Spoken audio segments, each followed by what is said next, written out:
I've been following your work more in the body image eating Mhm. disorder stuff, and it's been super inspirational. And when I asked you to come on, you said, well, I'm not really doing that anymore. Now I'm interested in something. I'm doing more work around interbehaviorism, which sent me down this rabbit hole. Nice. And you sent me some papers, which I will attach for people to read, which sent me down a confusing rabbit hole. Nice. Yeah. And then I went down and read some really old papers on Cantor and Skinner. So help orient us. Why are you so interested in interbehaviorism? And tell us a little bit about it. And then I also want to learn more about you and how you got to the spot. Absolutely. So, in general, there's a big idea that I think defines both what people recognize as traditional behaviorism, Skinnerian stuff, and what we might call interbehaviorism. And that big idea is this idea of contextualism. The idea of contextualism is that anytime we ask, why does somebody do what they do, right? If we're interested in humans, why did they behave that way? Why did they react that way? Why would they want this or want that or feel this? That we always look to the context to answer that question. Anywhere else we would look traditionally, kind of outside in the world, like in somebody's mind or in their personality, in their attachment style. For us as behaviorists or interbehaviorists, all of that is behavior. All of that, your personality are just patterns of behavior. Your attachment style is a particular pattern of behavior when it comes to other humans.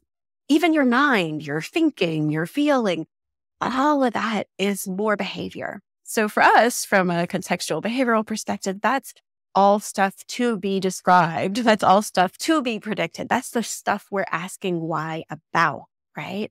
So if we look in the context, then we look for what varies around the behavior with the behavior. So when it changes in the world, does behavior also change? And that's just generally a contextual perspective.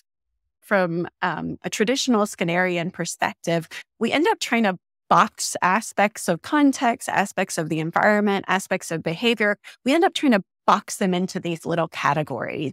It can start to feel really mechanistic, like we're saying, you're a machine. If the environment does this, you will always do this, period. And of course, that's not our experience. Our experience of ourselves and other people is that there's this complex, dynamic interplay, right, amongst all of the different things that we're thinking and feeling and doing and perceiving in any one moment and everything that's going on around us. The cool thing that happens when you move from a Skinnerian perspective to a Cantorian perspective, and that's what I'd call interbehaviorism and interbehavioral psychology. A guy named Jacob Cantor was sort of the thought leader there who originated this perspective. And the thing that happens for me when you move from a Skinnerian perspective to a Cantorian perspective is that all that complexity gets to stay. And so a real distinction with Cantor is that he talked about this interbehavioral field that includes things like your learning history and the context and the setting. And if you're watching this on YouTube, two things that you may notice about Emily as she's talking that I was noticing. One, I was noticing that you may hear this in the audio, that her microphone was being knocked a lot. And that's because Emily's talking a lot with her hands. She's using a lot of gestures as she's speaking. And then another thing that Emily is doing is that she's really kind of embodying this whole behaviorism as she's talking. And knowing what I know about you, Emily, is that there's some historical influences that are showing up in the present moment with you right now. One of which, you grew up in a family that was bilingual in the sense that you were speaking American Sign Language while you were speaking the spoken word in your family. And the second is that you used to want to be an actor when you grew up. Yeah. So both of those are showing up in the here and now. And that would happen if we were in a therapy room. What behaviors are showing up is sort of a little bit of a thread of that history.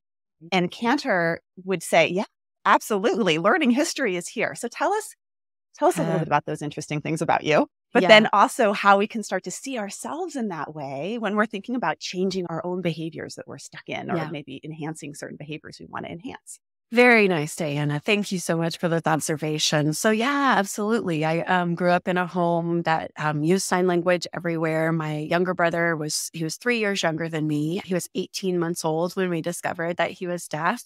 like I have a memory of riding in the car together and my parents like trying to explain to me, like he's in his car seat. And so I'm 4.5 and they're like trying to say like, well, he can't hear us. And I'm going like, Brandon, yelling at him, trying to kind of get it. But my parents were so cool, right away, my mom moved from being just a standard educator, elementary ed, into deaf education. Hi, I'm Dr. Dinah Hill. Thank you so much for joining me with Your Life in Process. And if you want more, if you're interested in applying these processes to your daily life, join me at my membership, More Life in Process. At More Life in Process, you will get meditations for you to practice at home. You'll get extra bits from the episode that maybe got recorded after the fact. You're going to get PDFs and handouts, things that you can use to apply your daily practice to your life. And I can't wait to see you there. $5 a month, $50 for the year. You can go to yourlifeinprocess.com to sign up. She became a sign language interpreter. We all started taking sign language classes. I was reverse mainstreamed, which meant that I went to an all deaf school. So I was in immersion in a deaf school for some period of time. So yeah, that early learning experience of constantly picking up our hands every time we spoke, especially if it was important, right? And the best practice for sort of making a place that was inclusive for my brother to live was that even when we weren't talking to him, even when we were talking around him, even if he walked into the room, we wanted him to be able to understand just as quickly what was going on as a hearing person could. So it's an awesome example because, as you noted, anytime I'm speaking, right, especially when things feel important, I'm starting to make metaphors with my hands. I'm starting to gesture. If anybody's seen me present before, they'll notice that I will repeat the same gestures. So when I talk about things being broad and flexible, I'll put my hands out wide. And when I talk about them being narrow and rigid, kind of always do it the same way, almost like what we would call home signs or, little signs that have developed or just emerged out. And so you're exactly right in that from an interbehavioral perspective, one of the really cool contributions that I think makes it so much easier for us to connect with as therapists, but also just as humans, is this idea that our history is not dead and gone. Our history is not in some past that's retained in our brain or in another dimension. It's not in a box somewhere. That our history is live right this moment. That every time we're interacting with some aspect of context, we're actually iterating on our relationship with it.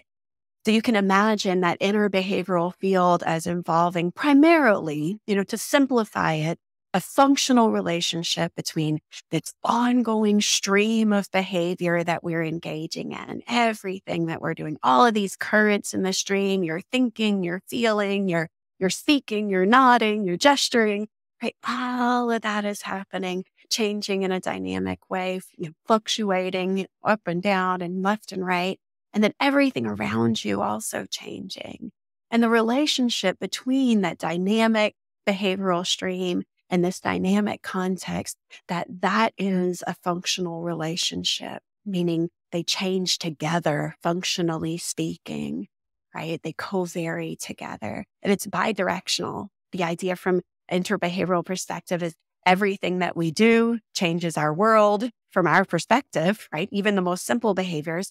And everything that we perceive, everything that changes around us, changes our behavior, at least at the perceptual level. So I want to pause you there because one of the things that I do a lot on this podcast is I integrate psychology, behavioral psychology with Buddhism.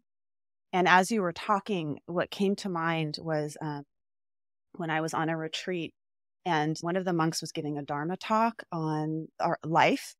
We think about life as existing in a linear way, where our past is behind us and our future is in front of us. You imagine like a timeline that we exist on.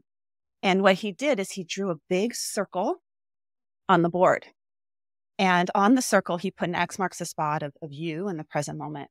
And then to the right of the circle, he put almost like a slide, like a little box. And he said, this is your past. To the right, because you are walking into your past. And everything that you've done in your past is what's happening in the here and now, and also what you're about to walk into. And then to the left of the circle, behind what we would think is behind us, he said, this is your future. Yeah. Because your future is going to come to you based on what you do right here and right now. And I was like, that's behaviorism. Yeah, no. Yeah, it's lovely. And we can think about that in terms of this morning, my son was, I woke up and my son has been playing a lot more piano.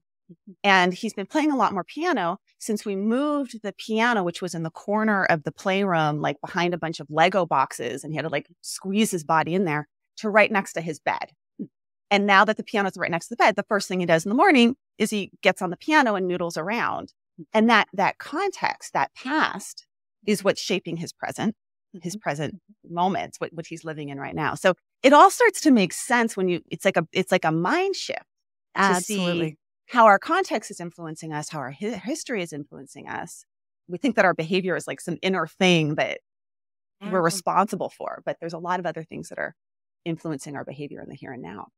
Exactly. And, that idea, I think there's some freedom that comes from it, because sometimes we can feel sort of trapped by our past. You can feel like, how can I get rid of these poor communication patterns, or, what can I do to shake loose of this trauma reaction that I have, or, just some bad habits, whatever it is, we can come to feel like I've always done it this way. And maybe I can even see why I've done it that way historically, and that I don't need to do that anymore.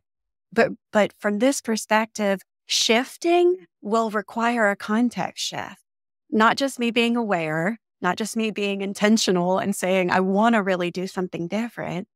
But the idea is that everything in my history is showing up in the now, right? All of my behavior is just me iterating and evolving that relationship with my context in the present. That's the only place that we could see that history.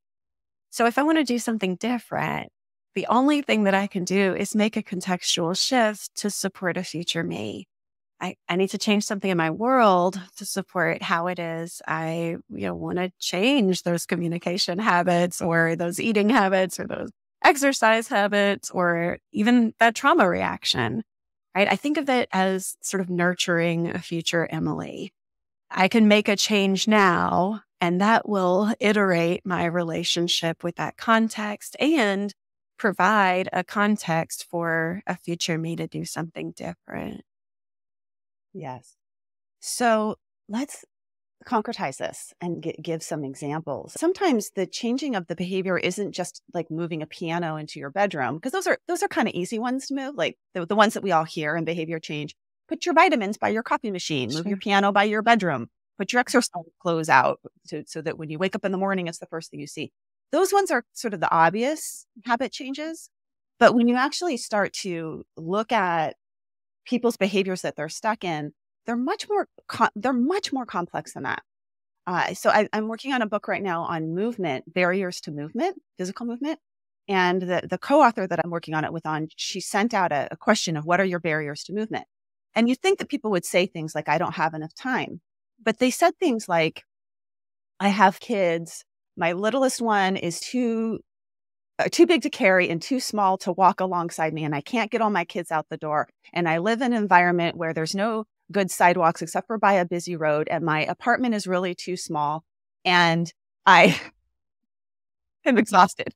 Yeah. Yeah. So sure. So yeah, that's not just like put your exercise clothes out and wake up a little bit earlier in the morning. They're much more complex than that. So how would you use interbehaviorism to tackle something that feels so complicated and so hard? Well, so one of the first things is kind of letting it be complicated and hard. We have a thing that I think every therapist gets taught as a rule, but that it often feels totally inactionable. And that's this idea of meeting the client where they're at. So if we're intervening on ourselves, we would say, like, first thing we have to do is meet ourselves where we're at. If we think of this movement practice, right, we have this idea of the way that we would like to move our body ultimately. From this perspective, we'd say we can only start from where we actually are. So one implication would be starting to iterate on our relationship with whatever aspect of our experience we're trying to change, like starting to iterate from where we're at, starting the evolution, knowing that we are not going to be able to see every step on the path from where we are from here. So we might imagine that ideally we could set like changing criteria. And this week I'm going to walk for 5 minutes. And next week I'm going to walk for 10 minutes. And the next week I'm going to walk for 15. And those are great behavioral strategies. And we can't always know what all the turns and shifts on the map are going to be. For me, what I'd try to support people doing is figuring out what the compass is, like less what the map is and more like what the compass is. Why are we interested in movement here? Like, what is the relationship that we're trying to change? Is it our relationship with our body? Is it our relationship with our kids? We want to be able to keep up with them. Is it our relationship with some activity, with social stuff? Like, what is the relationship that we're trying to change? And then can we start right away resourcing some flexibility there, some freedom there, some possibility there? What are some things that when we're in contact with them in that relationship, broaden it out, make it more flexible and more free? So with that particular example, like I'd be really interested in a process of thinking about what are some times that you move quite naturally. What are some times that you find yourself not super still or stagnant or stuck, physically stuck? And can we look at those situations and see what things show up naturally in your environment that support your movement? And then can we pluck some of those out and start to play with contacting them with intention? And it could be, moving your clothes closer. But it might be something else altogether. It might be that you move quite readily when you're out at the park with your kids. It might be that you find your way to movement quite easily when you're visiting with your mom, that you naturally want to take a walk. That when you listen to music, you find yourself like sort of bopping around. That comes easily on days when it's easy. The problem is that it's not always easy. So can we pick some of those things that naturally resource your movement and put some intention around? That would be a first step. That's beautiful. So yeah, I mean, that first step has many steps because what you said in it was start where you are, not where where you want to be, but start where you are, the reality of the context that you're in and where you are. And there's actually a skill that you're teaching there, which is shaping. A behavioral skill is shaping. And if you think about some of those old, psychology textbooks, when they teach you about behaviorism, they often teach you about like the dog at the circus and how they teach the dog to do a flip. The dog doesn't just do a flip. What the dog sort of starts by doing is maybe starts to jump in some weird way. And then you're like, oh, this dog can jump. And so we'll start reinforcing that jump, right? So maybe you already are doing something. You're already doing what you want to be doing. And maybe it's just a little tiny section of what you want to be doing. And then you reinforce it and you nourish it and you create and you put some resources into that little tiny thing that you're doing. Some reinforcement is, hey, look, I am moving with my kids when we're dancing or when I'm on the floor with them. And I'm playing with them and I'm holding that baby up and down. Man, I never had better biceps than when I had babies. There you go. Yeah, I was so strong. I could carry like 3 bags of groceries and a baby and all sorts of things into my house. Yeah. And that also is changing the way that we see our problem and seeing that there's, like you said, there's more expansiveness, there's more room, you have more problem solving capabilities. So you shape a behavior by seeing the small little bits that you're already doing and then reinforcing it and nourishing it and creating context to support that. And the other thing that I would point out is you kind of got 2 pieces going on. You've certainly got this kind of shaping of successive approximation. So, moving this little seed of the behavior that you're looking for, like starting to nourish it and grow it and figure out what nurtures it. But that figuring out what nurtures it, also, that's a part of meeting you where you're at. That has to do with the idea that our behaviors are always under contextual control, right? Part of contextualism is that just because something's in your repertoire, just because you can do it, Doesn't mean you can do it in every situation. That you're only going to do what the situation is resourcing. You're only going to do what the situation is supporting. So that sensitivity, I think I don't want that to get lost. That idea that if you're not doing it, it's because the situation isn't supporting it. There's no other possibility. So the situation has to change. And you can look for the situations where you are doing it, right? If it's a behavioral deficit, something that we want to add to our lives, you can look for the situations where you are doing it and what naturally nurtures it. And that idea of contextual control, I think, is super important. When we're thinking about our own repertoires, right? It's quite easy to go from, well, yeah, I can do that sometimes, but I can't do it all the time. So I must not really be able to do it, or I must not really want it. I must not be trying hard enough. Ignoring that your repertoire is going to shift with the context. If the context narrows, you'll lose access to some behaviors that you could do just yesterday. So we could see this a lot like in something like anxiety, where maybe it could go lots of different ways, but maybe in a setting like this, I feel really comfortable with you. I feel like I could ask you lots of questions. My mind is going all these different places. I feel super creative and I could give personal examples. I could ask you to do personal examples. We could play. And then there's other interviews with other people that I won't talk very much at all. Yeah. Because I feel anxious. I feel intimidated.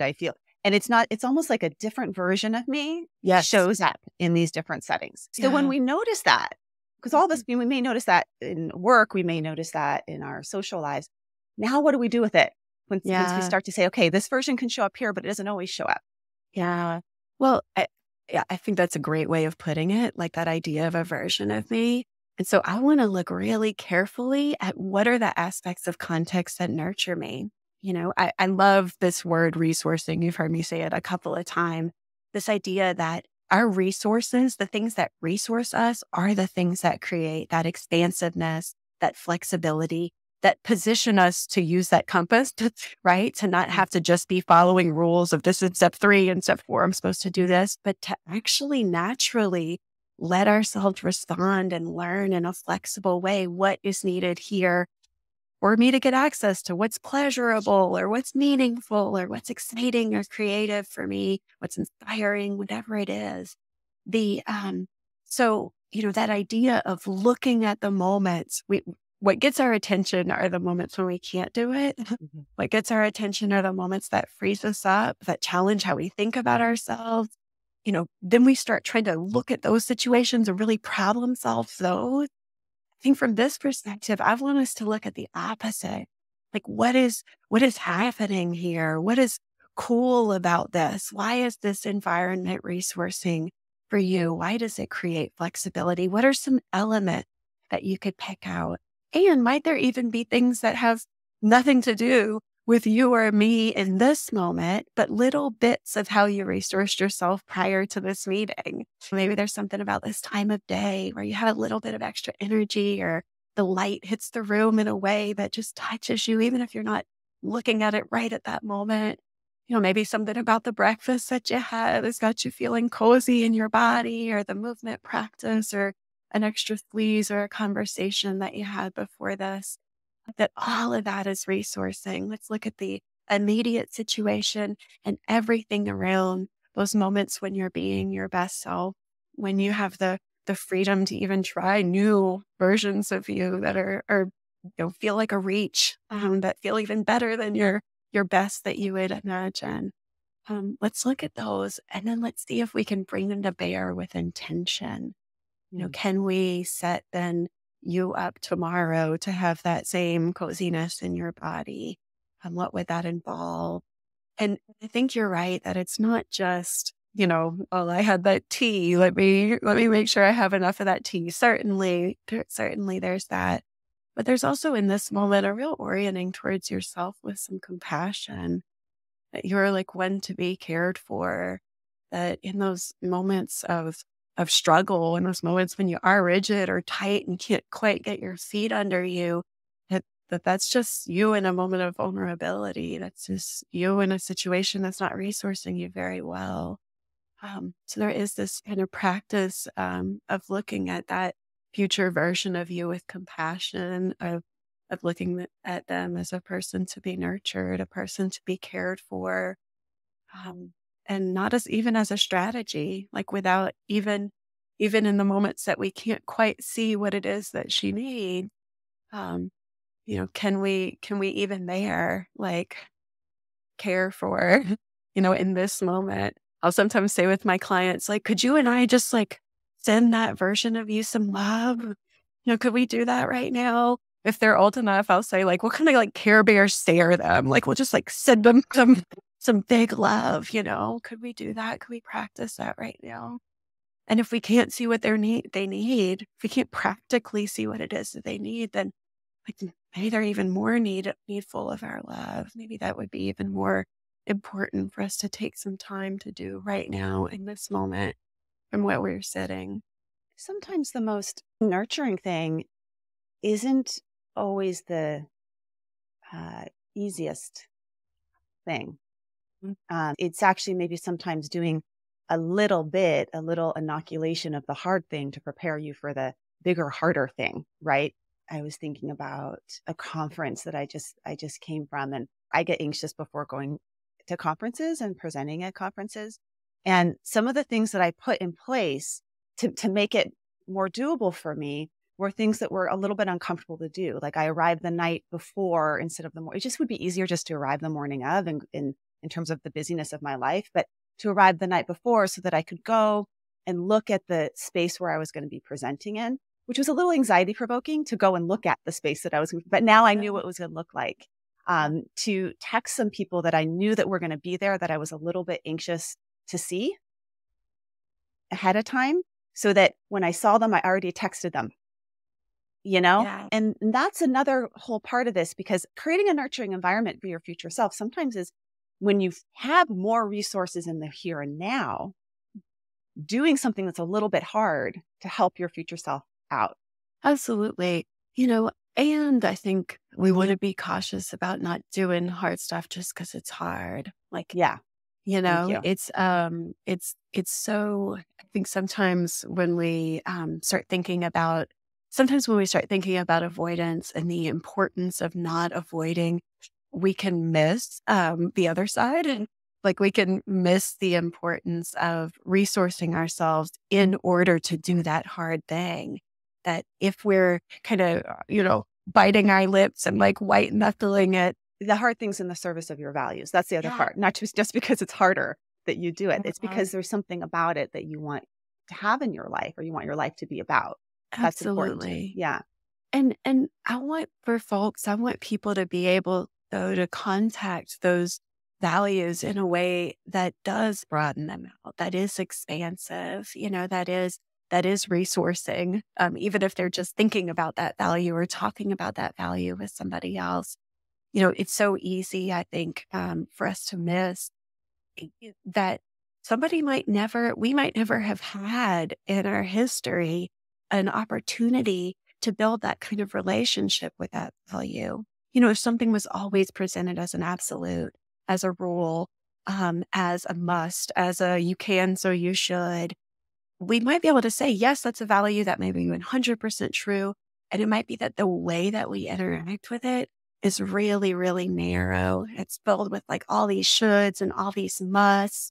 And in that circumstance, I might be interested in starting with things that are pleasurable or easy here, and like gently working up to a place where the person could even make a choice. Do I value that? Do I value it at all? If I have a client that's coming in with a lot of intention around movement, and I can't find a place that they can touch, this intention to move more that looks flexible or broad at all, then I'm backing up away from like vague idea values, which they may totally be able to access in flexible ways in other domains. But if this is kind of a hot spot, a difficult spot, a spot where they've suffered a lot, we might back up and back up and back up and back up, go from really complex ideas like my body is a vessel that I want to care for, that is an ultimate value of health. If they might only be able to contact that as sort of a rule that it's morally important to be healthy, or it might be all tied up in like beauty or being good enough. Right. So we might end up like backing up to something really, really simple. Like, what are some things that you can touch that your body does like? Right. Maybe we start with just the relationship with your body. We notice, is there movement that feels good, no matter how simple it is, right? Even if it's when you like first slip on a pair of shoes, like after you've had on heels and you slip on a pair of shoes that isn't heels, or if you ever like putting lotion on your skin, or if there is or if there's a particular moment what you can think of where you like stop in the sun and feel it on your face, right? When you're walking, like we might actually have to start sometimes to get that kind of freedom and flexibility so that we can start to seed in these hard things because change is hard, period. um, we might have to start with some really simple things, some things that are resourcing that, that are more simple than values that can be contacted in a more immediate sense. And it just depends on our repertoire. It might be that, again, in some domains, we can touch things that are meaningful and they can really bring all this life to the hard things, right? Whatever the little hard step, the little inoculation is. And it may be that in some moments, it doesn't matter how, how small the thing is. If we try to reach out to that big value, it all gets stuck and rigid. It all turns into shoulds and musts, and we find ourselves forcing ourselves to do even the tiny, smallest thing. And I think that that's something that can get really lost in acceptance-based treatments is we can spend so much time on the, how are you interacting with the hard stuff that we don't build up people's repertoires and like, how are you interacting with the juicy stuff? If I can't touch something pleasant in every moment of my life, like even a solid, good breath, even a feeling of my weight in the world, even like, boy, isn't that nice how the rain sounds on the roof, right? In any moment, there's not only the opportunity for us to orient towards something meaningful, which I think is a big idea in ACT and other meaning-based treatments, is that in any moment we can orient towards something meaningful. That's an assumption. And we really drive that home in our interventions. But if I can't touch something pleasurable or something beautiful, or something just that is easy, or feels grounded in every moment, it's very unlikely that I'm going to be able to orient all the way to this big verbally constructed idea of a value or a purpose. So I want to work with people to build up those capacities from like very, very simple places, very, very easy spaces, if that makes sense. Yeah, well, I see the threads of Kelly Wilson in you. Oh, yeah.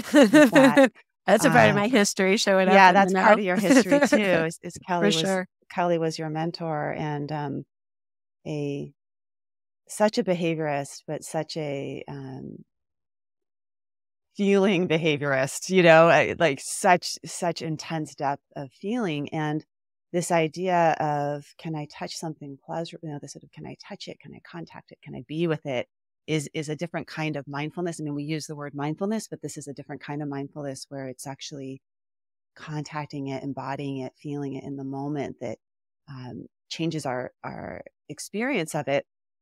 And it makes me think of some of the teachings that I've also learned from Buddhism, which have to do with joy. And one of the teachings is that joy is the resources for which we can move towards suffering.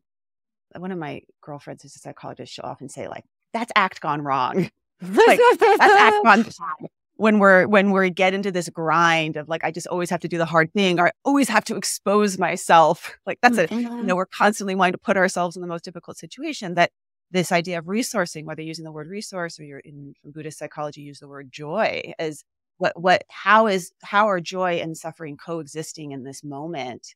And maybe can we make contact with it and touch the joy as well to help us with the suffering that's present. Because for some people, I've experienced this myself, there's some days when you wake up and you don't see any joy, and all you feel is just, I don't want to do this. I don't want to do my life. I don't want to do my day.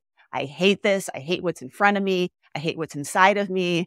And there can, it's like, how do we touch something pleasurable in those moments? It may just be our very sheets on our bed is all we can touch Oh, in those absolutely. moments. Diane, thank you. That's such a beautiful example. It really is. It really may be that simple. It may be that you can like pause and take a breath and feel like the way that the ceramic gets warm on your tea, and just that being able to pause for a moment. And it doesn't mean that, I would never suggest that if you can feel how cozy your sheets are on your body or the warmth of your cup of tea under your skin, that, you're not going to panic anymore for the whole rest of the day, or your self-deprecating thoughts are going to drop out.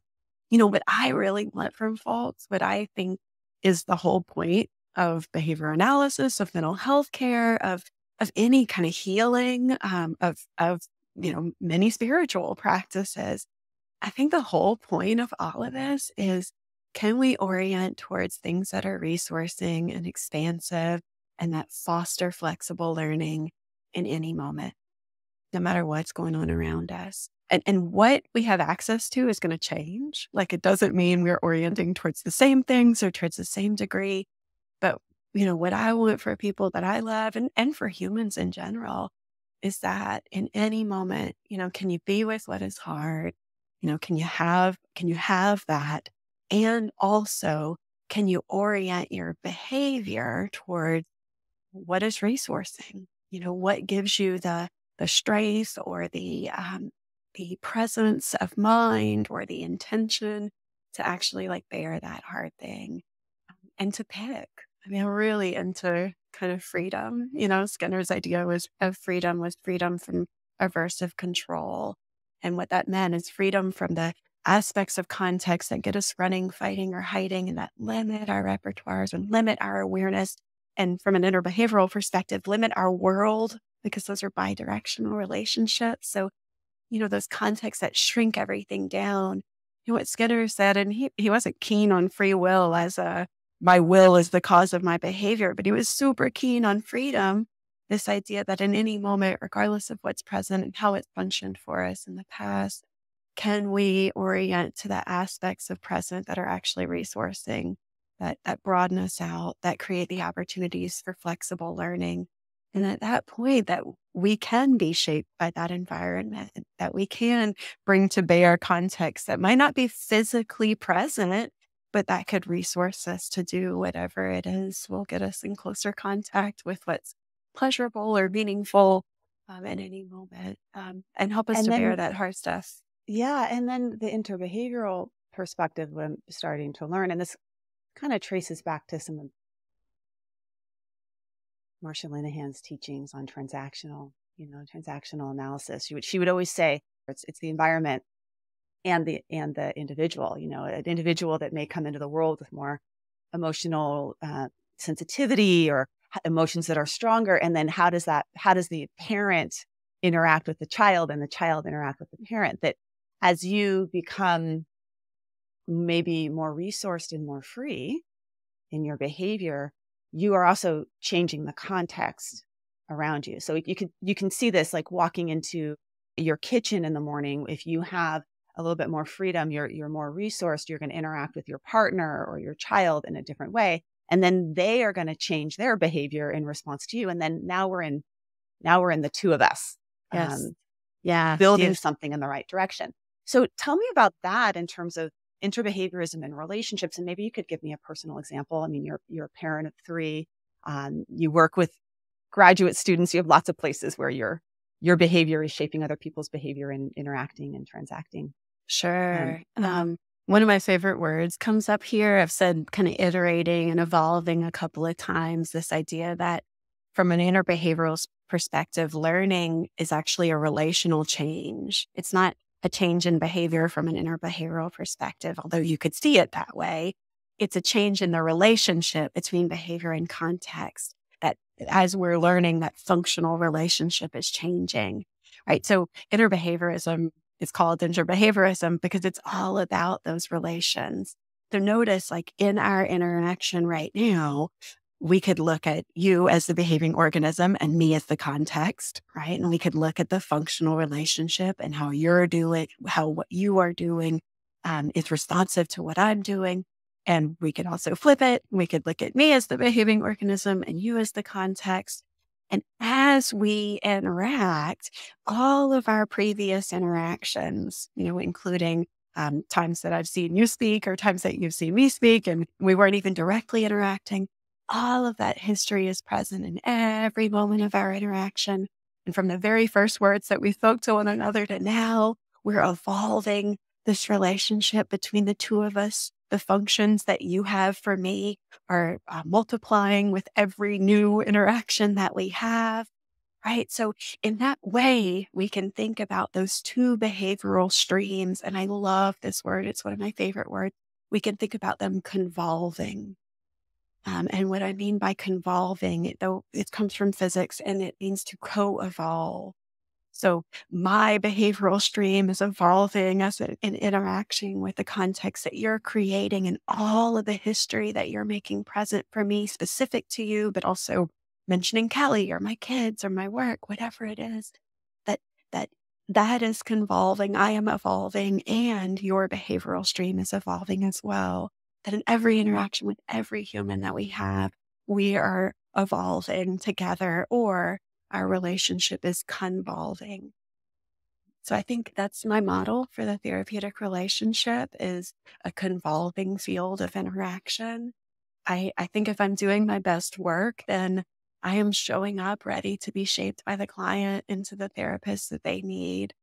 And it's not particular to a therapeutic relationship, of course. I used to think and it's crazy because I'm a behavior analyst, you'd think that I would have been better at it, but I really used to think that the job for me was to come up with the rule, let's say for my students, to come up with the rule for all of my labbies. That's what I call the students that work in my lab, and the colleagues that work in my lab, actually. So we are the labbies.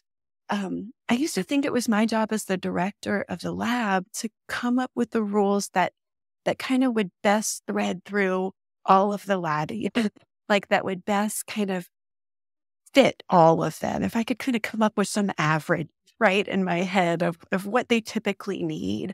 And with each student, maybe it would move the average over this way or that way. Maybe the rule would get tweaked a bit with each, different student and what they brought to bear.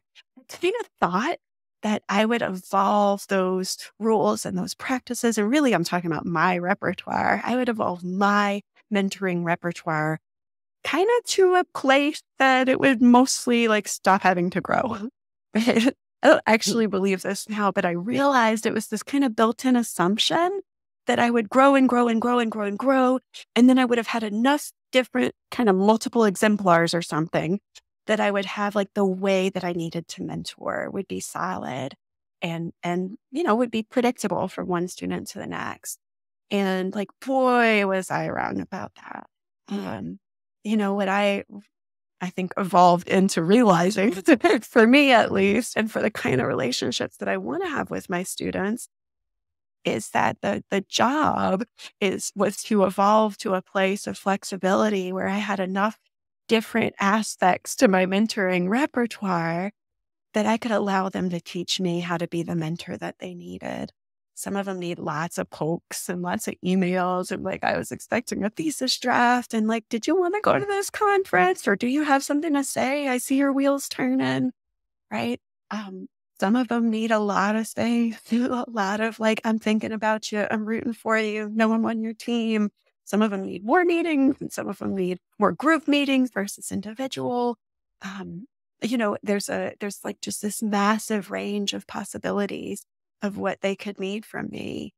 And so for me, what I hope, I kind of tell people when I stop growing, take me out to pasture. Just tell me it's time to be done.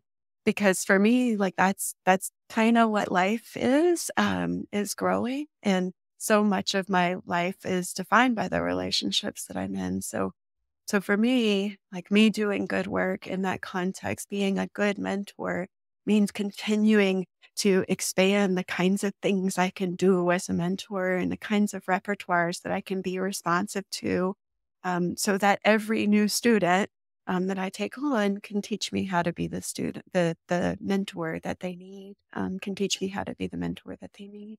And, as you were saying that, I was replacing the word mentor with a lot of other words.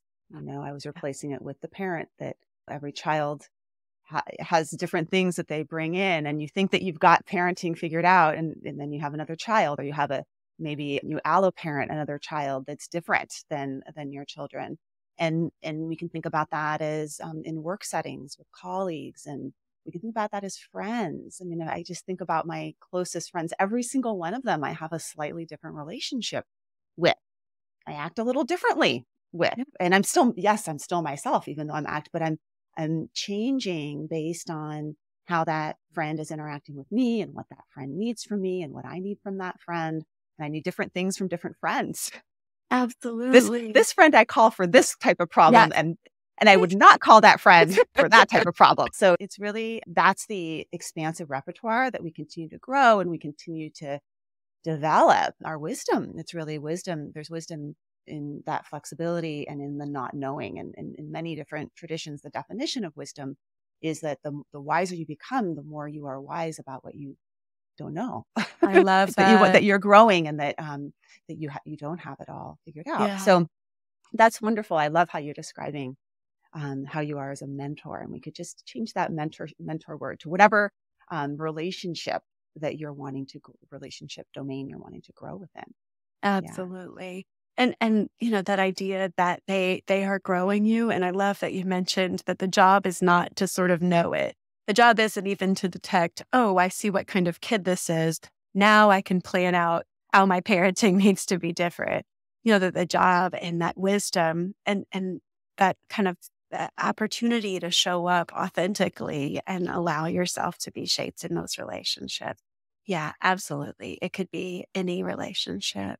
Sometimes, sometimes clients or friends or my kids will be kind of wondering or puzzling about the relationship, a relationship that they're in. And one question that we'll kind of spend some time with is like, how does that person nurture you? And do you like the person that they're nurturing you into? What does it bring to you? You could grow. I mean, you could grow in all kinds of ways. You could learn Portuguese, or you could learn to contact juggle, or to walk on your hands, or ride a unicycle, or, to do like complex accounting tasks. So you could resource some growth in this relationship. And like, is that a way that you want to grow? Because at the same time, I want, especially those of us who are, moms and carers and people that are kind of at the ready to help people. Like, I also want us to have some moments where we can pick that we are the behaving organism, and we can look at ourselves and say, how is this nurturing me? And is that a way that I want to be nurtured? Is there enough here to grow me? What else would I need to keep growing in this area? How much of it is going to come from that person, and how much of it is going to be my own work, especially when it comes to a relationship like a mentoring or a parenting relationship. I don't want my kids to have to take a lot of responsibility for resourcing that growth for me. The power differential is massive, right? I have all of this control. I have access to all of the resources that keep them alive. I have 2 kids still in the house, 1 adult child. So for me, there's this question of, how do I need to resource myself so I can come into that relationship with breadth and flexibility and let them teach me what they need. One of my kids needs lots and lots of questions, like lots of touch, and like lots of like, I'm here, I'm here, I'm here. One of my kids needs like way back, way back. Like, I'm doing, it's an invitation to speak if I'm not speaking. That's the better invitation to speak for him. And he's able to come and kind of wander around, and I know what it looks like when he wants to talk. And if I push too hard, that's not going to happen. Totally. I have the luxury. I have 2 16-year-old boys. So my husband and I met via our toddlers when they were little. So we have 2 boys that we've raised together that are now teenagers. And it's so nice to be able to see that difference, like right there in front of us, to be able to see how they are blossoming into different people, of course, who need entirely different things from us. So yeah, on my best days, I'm really good at being responsive to that. And sometimes that has more to do with what I do when they're not around. Yeah, I Like was how going to say, what nurtures you to be able to be responsive to those two really different boys and their needs and be able to distinguish their differences and their needs? Yeah. yeah, there's some things that would be directly related to them, like directly related to those relationships are things like it's actually a practice that I do with clients as well, is to sort of pause and to think about them and to context that they look like in a moment of thriving. Like, what do they look like when they're flourishing on their best day? And what does it feel like in my body, in my heart? What does my mind do when I can sort of call on these memories of them in a moment of flourishing, of thriving? When they're kind of being their best selves, and can I kind of touch that for a moment? And then in a moment of struggle, like, can I also orient to them and what they look like when they're stuck or lost? Can I breathe that in and out? Can I feel what that feels like in my body? Has a little bit of that inoculation flavor that you were talking about before. So just as a personal practice, can I practice flexibility around these humans that I care for so deeply? Um, and then, other things are related that I think as a young mom were really hard for me to sort. Like here's a confession. 2 days a week, I do yoga every day. So that's a big thing. I do yoga on my own every day, but also 2 days a week after my yoga practice, I go to the gym in my pajamas, but I go straight to the locker room and I only do the sauna, the steam room, and the whirlpool. And then sometimes I bring a novel. Sometimes I just kind of meditate or chill. And then I shower and I get dressed and I start my day in this way that feels totally indulgent and luxurious. And like that is a very caring, loving thing that I would be thrilled to offer somebody in my life that I love. And that has been just such a meaningful practice for me. And it's totally indulgent, right? Well, I don't know. Lovely. I mean, gosh, there's more indulgent things than that, but it's lovely. It's It lovely. is lovely. Yeah, that you're walking past the treadmills and going straight for the sauna. It really is. I love It it. really is. Yeah. Yeah. In seeing it through the lens of this is resources for me, so that then when I go and I'm with my sons and one of them is not giving me anything, not talking to me, and the other one's needing me every minute and being in his life, that I've given myself that, so I come in with a more flexible self to be able to respond to their needs. And so then we start to look at wording like indulgent, and we could put in another word like that's super effective of you. Wow, that's like a brilliant move as a mom to be able to do that. And some of the languaging around what we see as indulgent or as lazy or as whatever it is, the words that we put on things can influence how we feel about them. And sometimes it's just shifting the zoom out and look at the whole behavioral, the whole context, the whole field of interbehaviorism. Yeah, absolutely. And so we can think about that for ourselves. Like, what are the things that maybe we need that we don't give ourselves, but that actually allow us to be more of how we want to be? Yeah. And that is behaviorism. Thank you so much for making this conversation about behaviorism so rich and juicy and lovely and approachable. Thank you so much, Diana. I so appreciate the opportunity. I love this work. I love the opportunity to share it. And you made it really easy to show up all the way and bring as much of my history to bear as would be useful. Thank you. Thank you.